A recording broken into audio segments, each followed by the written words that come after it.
Hello, my name is Elizabeth Ross, and welcome to the Smarts Online vlog number 1.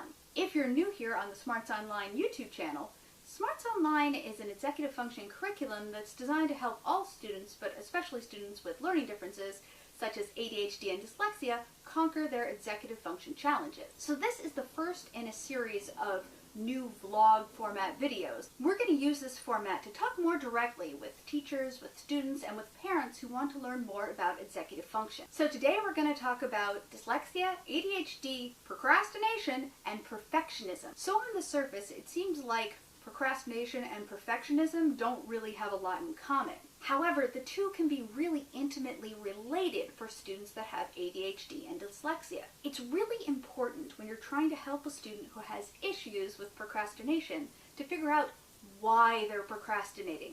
What is the root of their problem? Not all students procrastinate for the same reasons, so not all strategies are going to help every student. So for students with ADHD and dyslexia, they most likely have struggled with making lots of mistakes in their academic lives. They often have to compensate for this by putting in a ton of extra effort into their work. In moderation, this is a great impulse and frankly necessary. But for students with learning differences, this self-imposed pressure to make as few mistakes as possible can actually be paralyzing. Starting an assignment can feel like looking up at the top of a high mountain you have to climb because you know how difficult it's going to be to get to the top. It can be just exhausting. This fear can cause them to put off starting assignments because they honestly want to do their best, but they know it's going to be difficult. According to Dr. Ellen Hendrickson, who is a clinical psychologist at Boston University's Center for Anxiety and Related Disorders, procrastination doesn't look like perfectionism on the surface.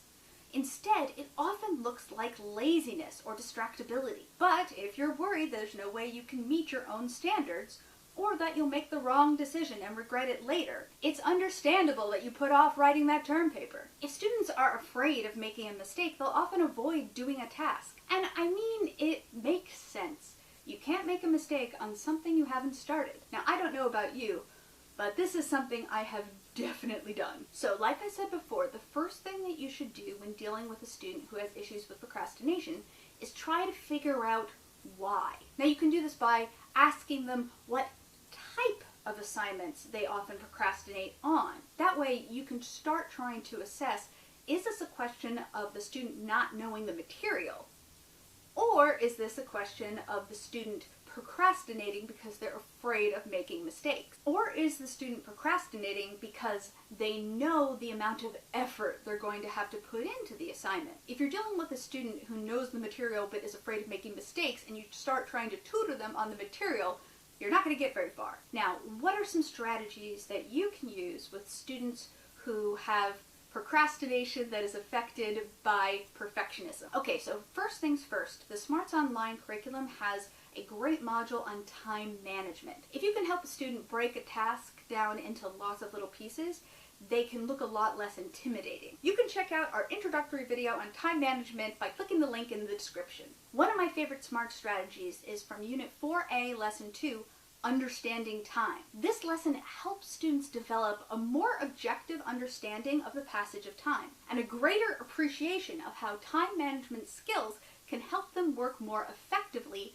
and reduce stress. Now, a strategy that I like to use with students is what I call the first one for nothing. A lot of students have this idea that you have to work on an assignment from beginning to end, and every piece of it has to be perfect going all the way through. But for all students actually, but specifically for students with LD issues, it's really important to instill in students the practice of doing multiple drafts. That way, the first time they go through something, I say, make as many mistakes as you want. You're just trying to get something down on the paper. Another thing that you can do is that you can encourage students to reach out to people in their lives to go over their work before they hand it in. Now, if you're a personal tutor or if you're through a learning center, this could be you.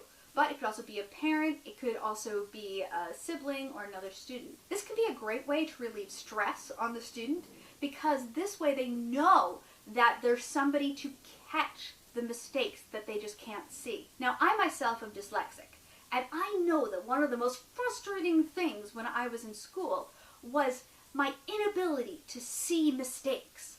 And I got a ton of anxiety from this because I could look over papers again and again and again and not see any mistakes. And then when I hand it in, the teacher would say, oh, this, and this are wrong right in the first paragraph. So it really helped me to have somebody I trusted look over my work before I handed it in. That way, they could catch some of those pernicious mistakes that I just couldn't see. Now, you'll notice I said, somebody I can trust. It can be very hard for a student who knows that they make mistakes to give their work to somebody else, knowing that they're going to find errors. But I like to stress when I'm talking to students that this person isn't judging them. They are there to be their coach. They're there to be their fail-safe, to help them. Have you noticed the link between procrastination and perfectionism in your students? Do you have trouble with procrastination yourself? What are some of the strategies that you use to help students with procrastination? What other topics would you like us to cover in our series on executive function? If you have any great strategies that you use to help with procrastination, please let us know in the comments. If you liked this video, do please give it a big thumbs up. And if you don't want to miss any more great executive function lessons, please subscribe. So join us back here next time to keep learning strategically. Do you have trouble procrastinating? Do you have trouble